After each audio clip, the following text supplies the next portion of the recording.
27일에 사우스 버지니아 작은 도시에서 잭 휴테커라는 한 노인이 쓸쓸하게 죽음을 맞이합니다. 그가 운명할 때 그의 곁을 지켜주는 사람은 그를 돌보던 간호사가 유일했다고 합니다. 원래 이분은 나름대로 자수성가한 그런 사업가였고 단란한 가정을 지키던 그런 건강한 가장이었습니다. 화목한 가정을 갖고 있었던 사람이었는데 그가 임종을 맞이할 때는 그의 곁에 아무도 그의 가족이 함께하지를 못하는 쓸쓸한 마지막을 맞이하게 되었습니다. 그의 불행, 그의 불운은 어디서부터 시작이 됐냐면 2002년에, 그러니까 자신이 죽음을 맞이하기 전 18년 전에부터 시작이 되는데 2002년에 그에게 뜻밖의 행운이 왔습니다. 큰 횡재를 만났는데 어떤 횡재였냐면 굉장히 큰 돈을 얻게 됩니다. 부족함이 없었던 분이었어요. 건설업을 하던 사람이어서 그렇게 크게 금전적인 아쉬움이 없던 분이었는데 이분이 복권을 하나 샀습니다. 근데 그 복권이 1등에 당첨이 된 거예요. 근데 그 액수가 보통 복권에 당첨됐을 때 금액보다도 훨씬 큰 당첨금을 받게 되었습니다. 아마 그 이전에 계속해서 1등에 당첨된 사람이 없었기 때문에 그게 이렇게 차곡차곡 누적이 되어 있었던 것 같아요. 그래서 그동안 누적이 되어 있던 것을 일시에 봐니까 당시에 그 금액이 얼마였냐면 복권에 당첨된 이 잭 휴테거라는 사람이 받았던 당첨금이 얼마였냐면 3억 8천만 달러. 3억 8천만 원도 큰 돈일 수밖에 없는데 3억 8천만 달러니까 이게 얼마나 액수가 큰 돈입니까? 당시 환율로 따졌을 때도 무려 3,800억. 요즘 환율이면 거의 4,500억이 넘나요? 요즘 환율은 더 큰 금액이죠. 근데 그 당시에 3억 3,800억이라는 액수 정말 억소리 나지 않습니까? 기절초풍할 그런 당첨금을 받은 거예요. 그래서 사람들이 축하를 하고 박수를 보내고 샴페인을 터뜨리고 그 작은 도시에 완전히 축제가 벌어진 거예요. 모르는 사람이 없었어요. 잭 휴테거가 1등에 당첨이 돼서 3,800억을 벌었다는 얘기가 아주 소문이 그 사우스 버지니아 그 주에 파다하게 퍼질 정도로 당시에 유명한 이야기였다고 합니다. 그런데 그렇게 횡재를 만났는데 그것이 세옹지마라고 화가 될 줄은 사람들은 아마 상상을 그 당시에는 못했을 거예요. 우리는 복이라고 생각했던 것이 종종 나중에 보면은 복이 아니라 그것이 불행의 단초가 되고 불행의 씨앗이 되는 그런 경우들이 많이 있지 않습니까? 근데 실제로 그런 일이 벌어진 거예요.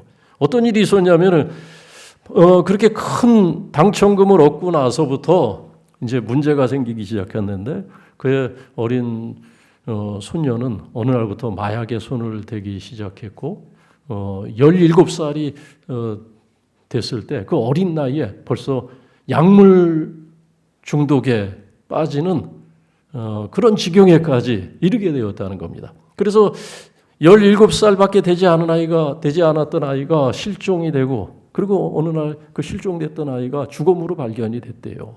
얼마나 그 가슴 아픈 일이겠어요. 어린 아이가 그 어린 나이에 약물 중독에 빠진 것도 안타까운 일인데 실종이 됐다가 죽음으로 발견됐으니 그 무슨 방법으로 위로가 되겠습니까? 그리고 또 얼마 안 있다가 그의 딸은 우울증에 시달리다가 우울증에 걸려서 우울증 때문에 고통을 받다가 또 그 스스로 목숨을 끊는 그런 안타까운 일이 연이어서 일어나게 됩니다. 정말 엎친 데 덮친 격이라는 말로 그런 감당할 수 없는 그런 슬픈 일들이 생기게 되고 그리고 거기서 끝이 아니라 얼마 안 있다가 또 그 아내와 결별을 하게 됩니다. 이별을 하게 돼요. 이혼을 하게 됩니다. 가정이 다 이제 풍지박산이 된 거예요.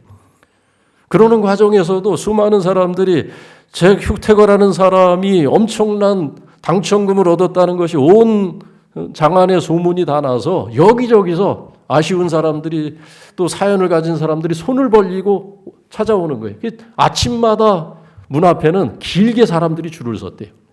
손을 벌리는 사람들이 이사를 가도 어떻게 또 그 주소를 알아내서 또 쫓아오고, 그래서 남의 슬픔과 고통은 아랑곳 없이 사람들은 그가 다 이제 돈을 많이 갖고 있다는 그 사실 하나만 알고 그에게 손을 벌리는 사람들 때문에 그는 평안한 삶을 살 수가 없었고, 그의 자녀들이 다 떠나고 아내조차도 함께하지 못하는 노년을 보내다가 쓸쓸하게 병실에서 간호사 한 사람이 지켜보는 가운데 죽음을 맞이했다는 그런 이야기 이후에 사람들은 복권의 저주라는 말을 하게 되었다는 게, 복권의 저주. 복권은 축복이 아니라 저주가 될 수 있다.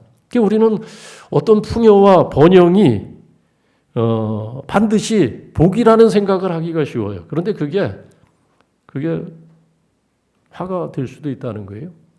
또 우리는 화라고 생각을 하는데, 고통이라고 생각하고 고난이라고 생각하는데 나중에 또 그것이 복이 되는 그런 경우도 있고, 그래서 세옹지마예요. 인생은 참 세옹지마다라고 옛날 어른들이 했던 얘기는 맞는 얘기 같아요. 세옹지마다.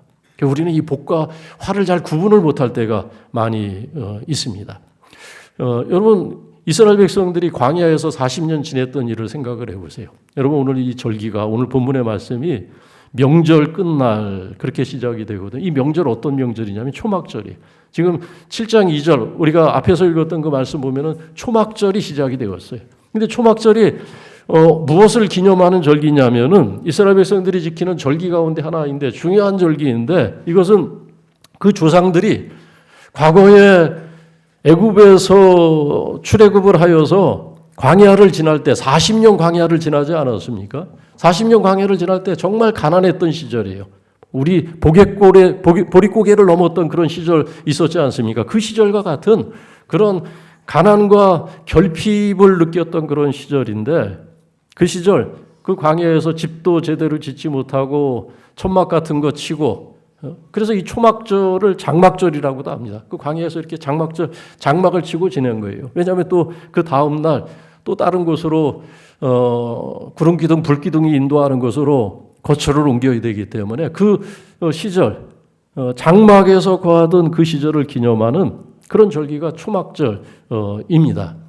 그런데 그렇게 가난과 어려운 가운데서 지냈던 시절이지만은 그러나 이 절기를 지키면서 이스라엘 백성들은 하나님의 은혜를 기억을 합니다. 왜냐하면 그 조상들 먹을 것이 없고 마실 물이 충분하지 않았던 그 시절에 하나님께서 날마다 만나로 자기 조상들을 먹여주시고, 또 마실 물이 없어서 목이 타들어갈 때, 목마를 때 생수를 공급하셨던, 샘이 없으면은 반석을 쪼개서라도 생수를 자기 백성들에게 마시게 하셨던 그런 하나님의 은혜가 날마다 임하였던 그 시절, 그 시절을 추억하고 그 시절을 기억하면서 지키는 것이 초막절 절기입니다.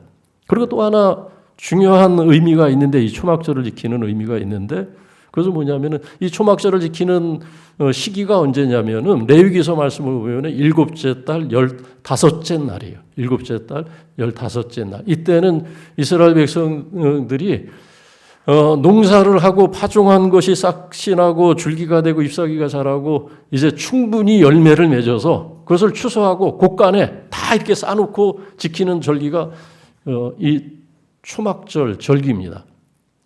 추수 때예요. 추수를 마치고 지키는 절기가 이 초막절입니다. 그래서 이 초막절을 지킬 때 레위기서 말씀을 보면은 번제를 드리고 소제를 드리고 화목제를 드리고 요제를 드리고 드릴 수 있는 축제는 다 해요. 하나님께 드릴 수 있는 것은 다 드립니다.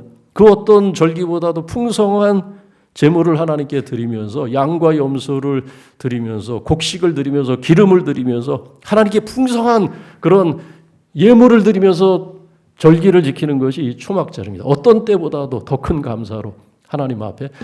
감사가 두 가지 조건이 있죠. 하나는 과거 자기 조상들 가난할 때 오히려 가난하지 않도록 그 가난 속에서도 하나님의 풍성한 은혜를 누리게 하셨던, 그래서 자기 백성을 보존하게 하셨던 그 하나님의 은혜를 기억하면서 감사하고, 또 하나는 뭐겠어요? 지금 우리가 누리는 이 풍요, 모처럼 곡간에 곡식이 가득한 거예요. 모처럼 항아리에 마실 포도주가 풍성하게 넘쳐나는 때가 이 초막절 이때였습니다.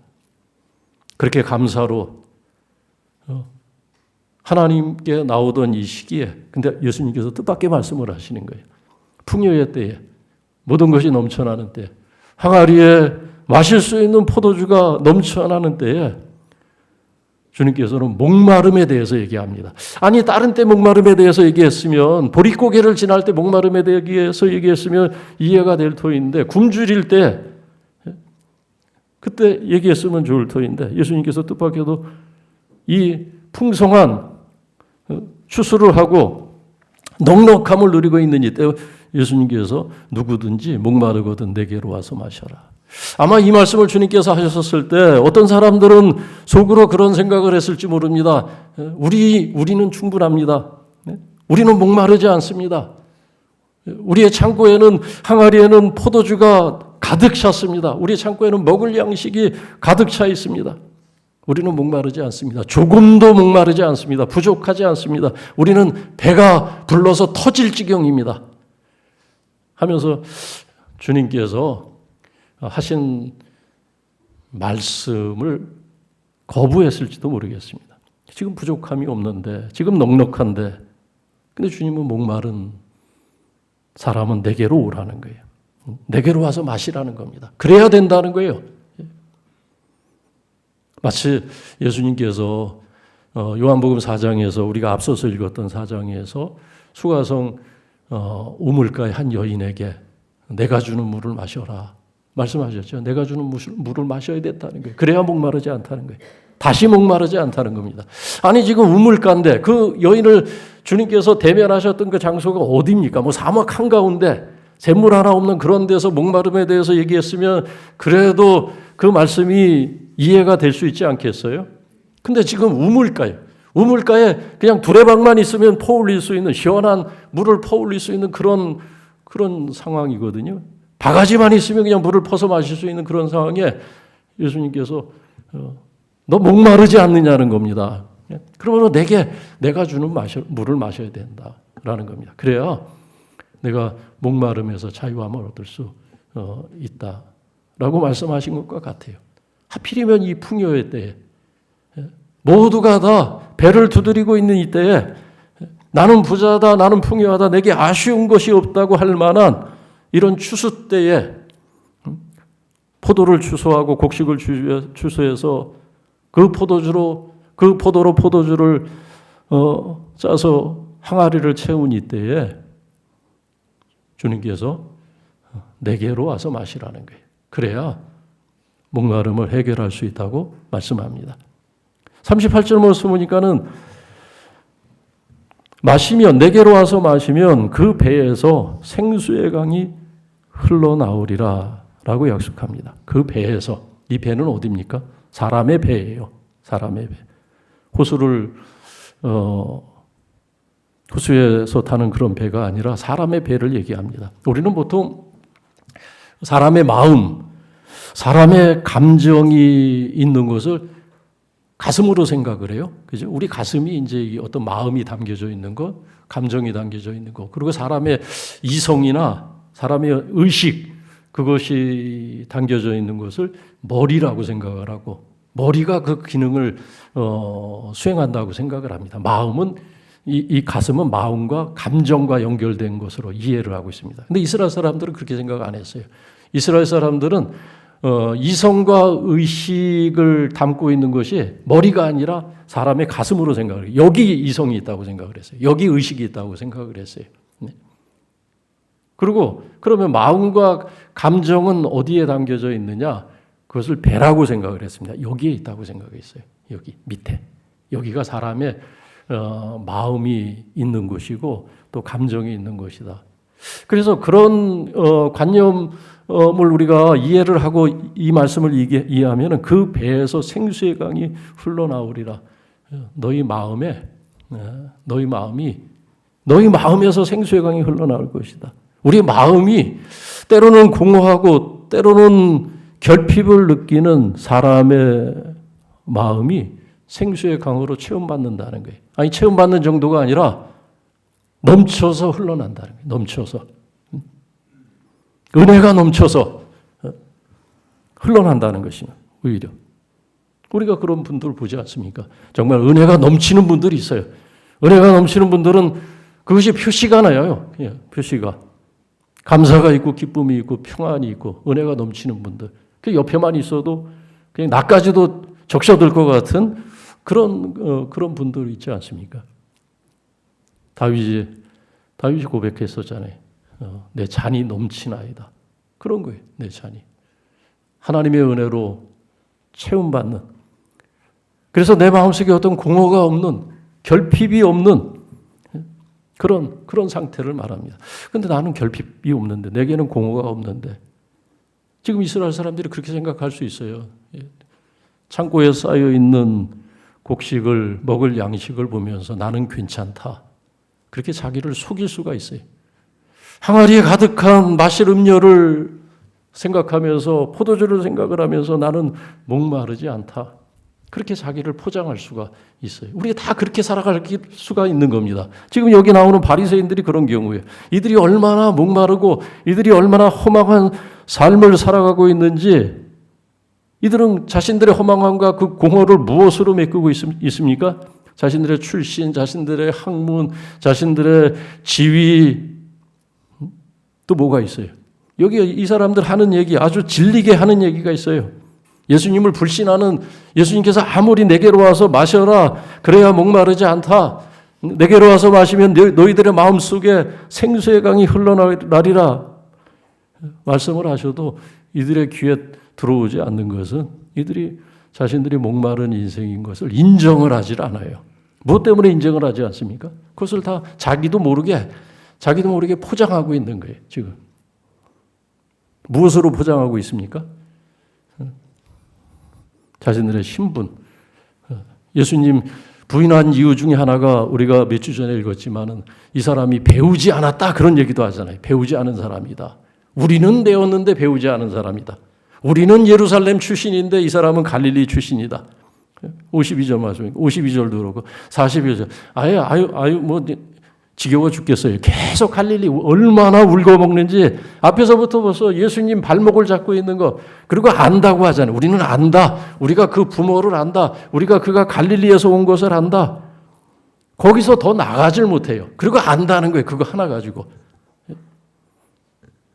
가장 작은 거 아는 거 가지고 마치 가장 큰 것을 알고 가장 중요한 것을 아는 것처럼 우겨대는 이 사람들 앞에서는 뭐 누가 와서 귀에다 속삭여도 설득되질 않는 그런 아주 철벽을 치고 있는 그런 사람들의 모습. 그런 철벽으로 자기의 공허한 삶을 메꾸고 있기 때문에 주님의 말씀이 들어가지 않습니다.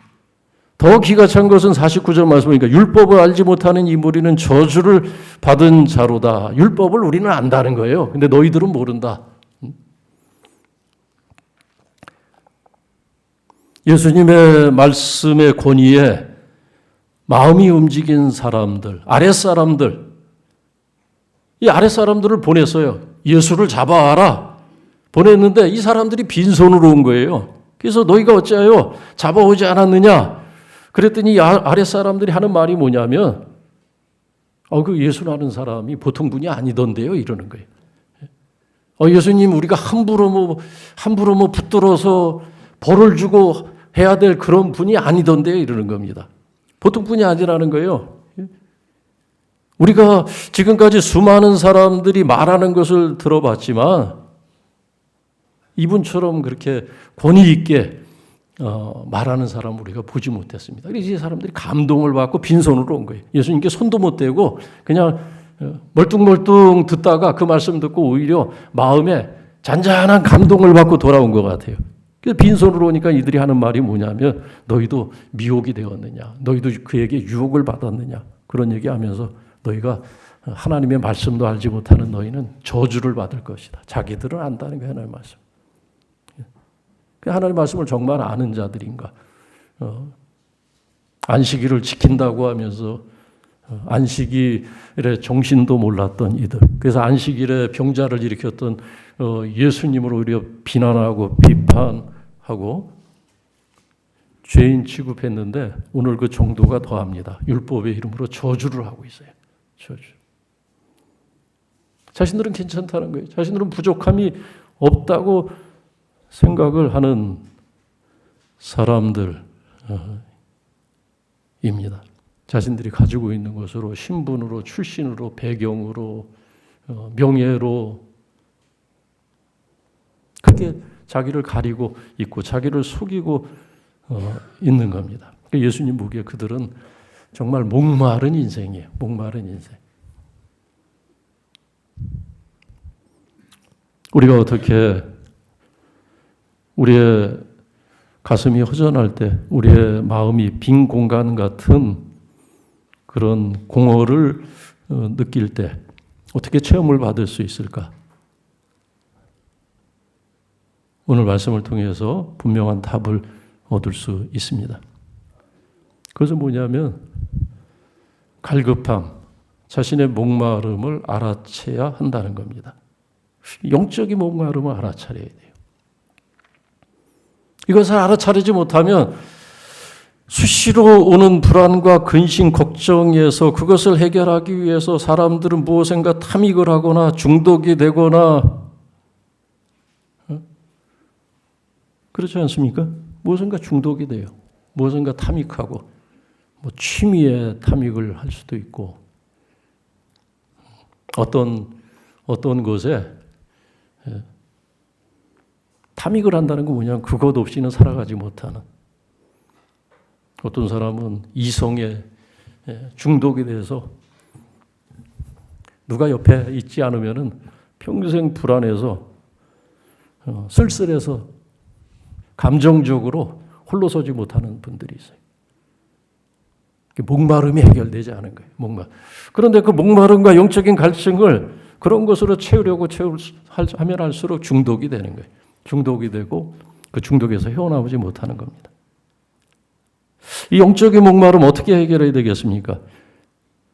요한계시록에 보면은 라오디게아 교회를 향해서 주님께서 어떤 말씀을 하셨냐면 이 라오디게아 교회는 자신들의 영적인 갈증과 궁핍함을 풍요로 가리고 있었던, 풍요로 포장하고 있었던 그런 교회였어요. 그래서 우리는 부족함이 없다, 우리는 부유한 자다, 아예 그냥 대놓고 그렇게 광고를 하는 교회가 라오디게아 교회였습니다. 그리고는 미지근해요.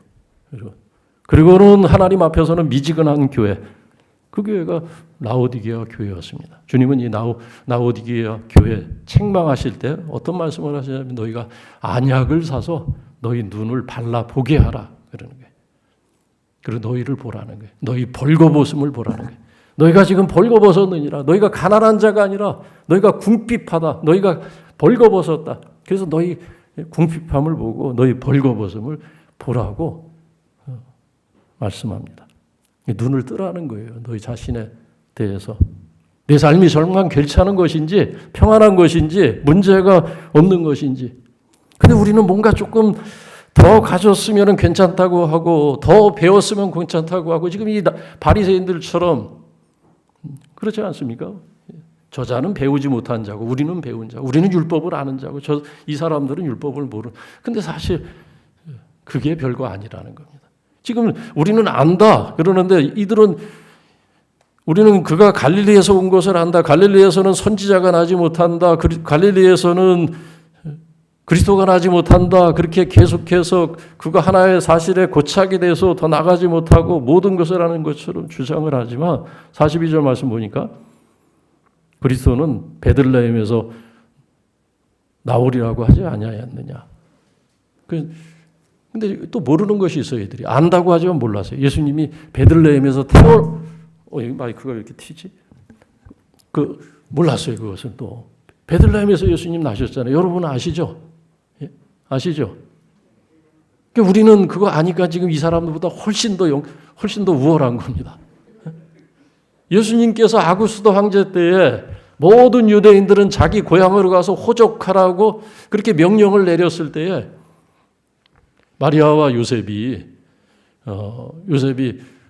그 고향 베들레헴까지 가잖아요.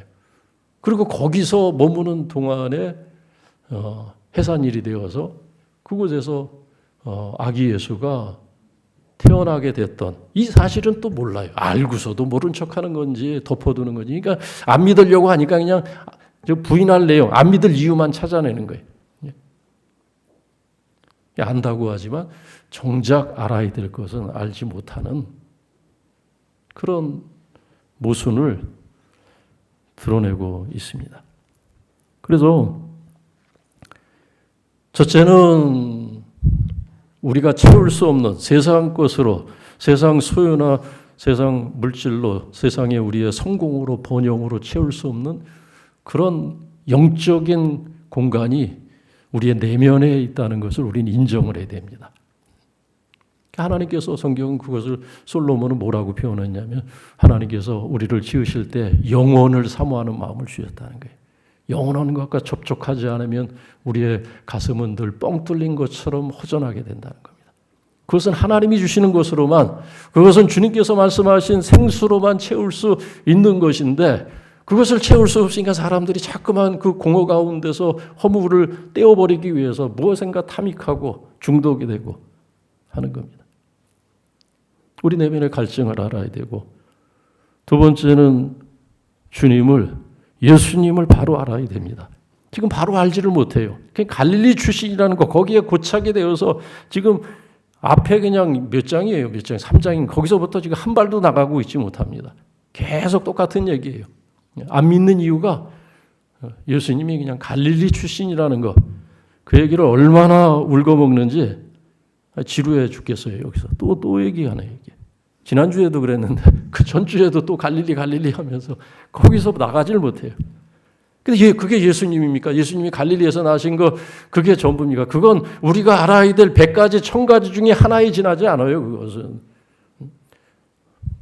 아니 요한복음에서 수도 없이 그는 근본 하나님과 본체가 되신, 하나님과 함께 하셨던, 말씀으로 하나님과 함께 하셨던, 세상을 하나님께서 사랑하셔서 세상에 보내신 하나님의 독생자 되시고, 나와 아버지는 하나다, 나를 본 자는 아버지를 보았고 내가 하늘로부터 온 생명의 떡이니 내가 주는 떡을 먹는 자는 영원히 줄이지 아니하리라.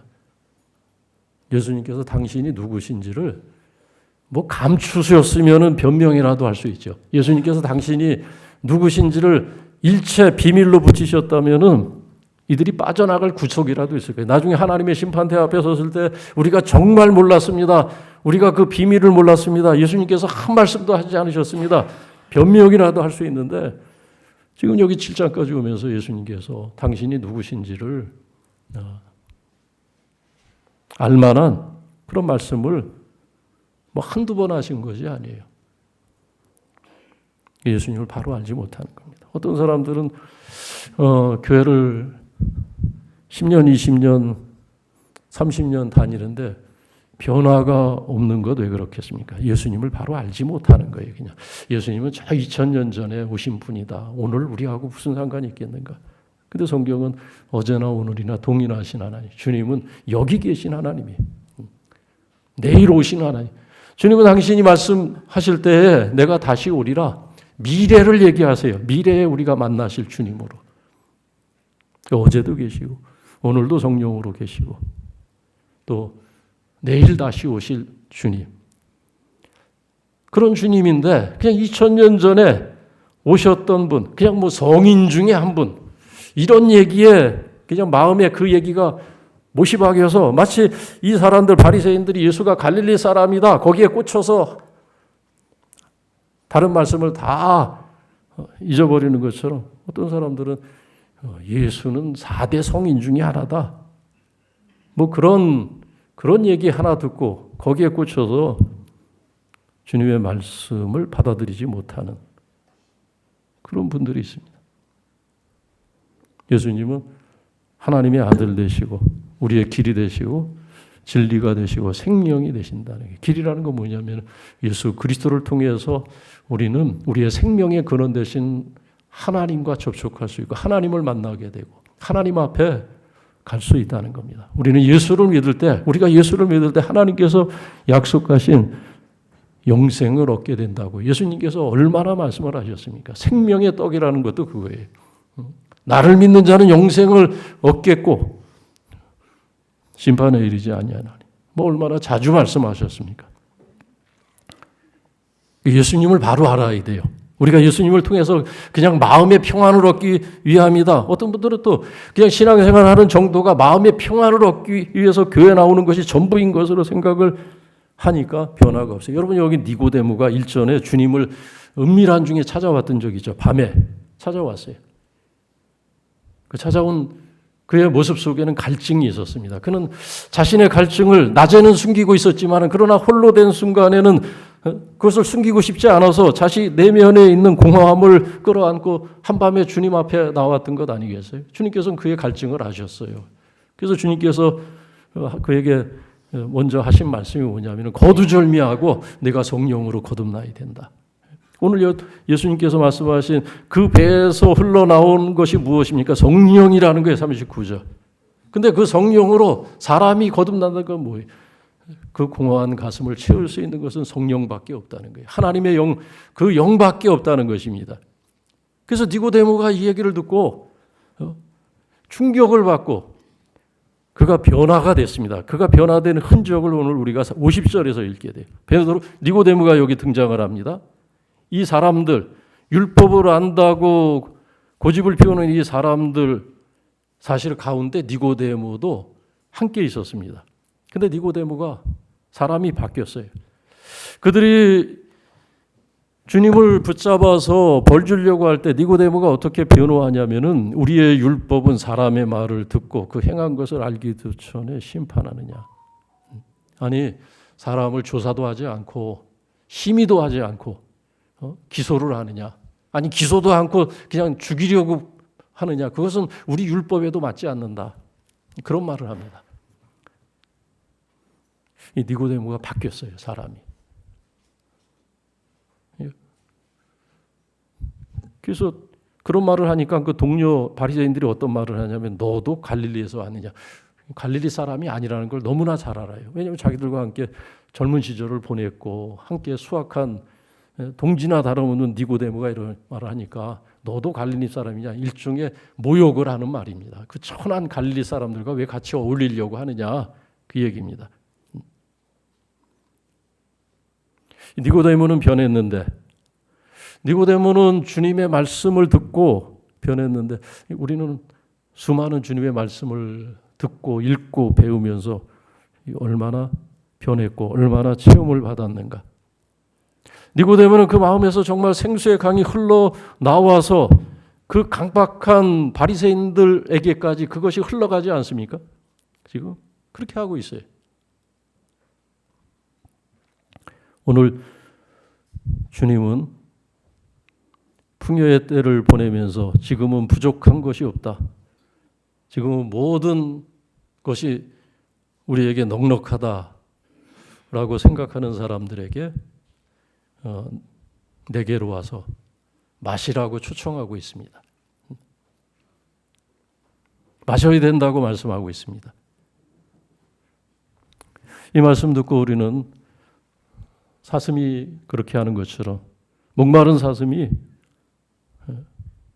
시냇가를 찾는 심정으로 우리의 목마름을 인정을 하고 우리의 내면의 갈증을 생각하고 예수님 앞에 나가야 한다는 것입니다. 그리고 예수님께서 말씀하신 그 은혜로 채움받아야 그 배에서 우리의 마음에 생수의 강이 흘러나오는 것처럼 우리의 마음속에서 주님의 은혜가 흘러 넘쳐서 다른 사람에게까지 그것이 닿을 수 있다는 것입니다.